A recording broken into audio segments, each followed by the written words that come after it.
Hello, my name is Heidi. I'm going to apologize ahead of time because of my voice. I've been sick all weekend fighting a nasty cold. Anyways, this is for the Strategic Leadership Made the Difference at Priceline.com. Sorry, I could not read that title. The first question asks, what did Jerry Boyd, CEO of Priceline, and his management team do to turn around the business to make it profitable after the downturn in 2001? There was a couple different things that they worked on. The first and foremost thing that they did was they quit focusing on airline tickets and sought to rebuild the brand around hotel bookings, and they decided to expand into Europe. Another thing that they did is when they decided to work towards Europe and work and expand outside of the United States, they were looking at new investments and acquisitions. So an example of this, in 2004, Priceline bought Britain's Active Hotels, which is an online booking agency, and then a year later they purchased Booking.com, which is a Netherlands-based booking agent. Boyd seized the opportunity because he knew that big hotel chains were not as dominant in Europe, which created few larger pricing blocks and hence the competitive openings for smaller travel agents.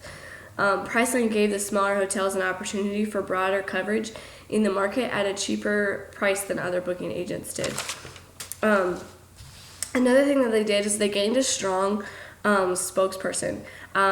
Many of us know William Shatner to be in many different movies across, we've seen them all. We've seen him in everything, it seems like. And they kind of took him and made him the price negotiator, as they say in the commercials.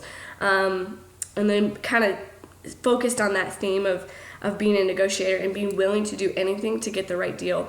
And that really resonated with the consumers, and at least I know it did with me. So, but in 2008, another thing that happened, revenues shot up even as the economy was taking a nosedive after Freddie Mae and Freddie Mac, or I think maybe I'll switch those around. But anyways, even after all that went down, people were still wanting to travel, but they knew that they could get it at a discount, and so they went to Priceline.com, which is why their revenues just shot up after that.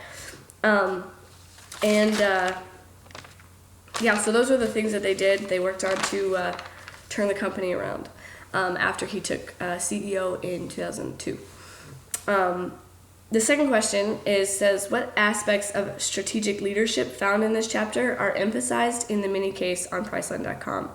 As defined in our book, strategic leadership it involves developing a vision for the firm and designing strategic actions to achieve this vision and empowering others to carry out the strategic actions.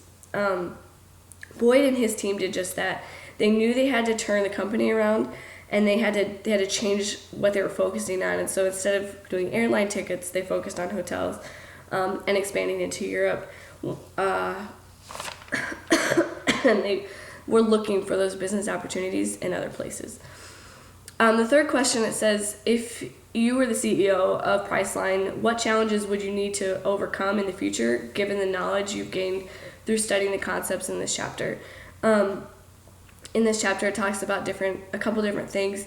One of them is management teams need to be effective.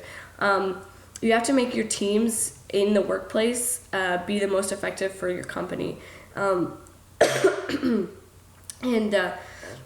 homogenous teams, so teams that may think alike, many of the times they're going to miss important details. So it's not really good to have people that really think alike all the time. You need people that are coming from different backgrounds and different ways of life, and different, they have different degrees, different majors, and they all can bring in their own experiences, which contribute to a much better thought process in getting the project done. Another thing is they need to develop people who can succeed them. CEOs aren't going to be there forever. They're going to be, they're either going to take another job offer as the CEO in another company, or they're going to work until they don't want to work anymore and retire. You have to have somebody take over the company for you. And I think you need to find that person pretty early on. You need to find somebody with integrity and with the work ethic to be able to take over for you.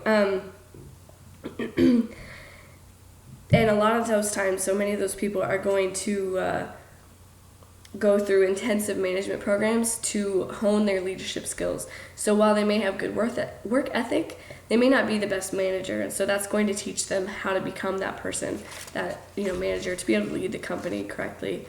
Another thing that you would have to overcome is your work culture, is creating the right culture. It's going to have major effects on employees' actions and how they feel. Having an organizational culture that supports opportunities to innovate is is extremely crucial. This is called an entrepreneurial culture, and it encourages employees to identify and exploit new opportunities, and it encourages creativity and risk-taking, but can also tolerate the failures. This is huge for me personally.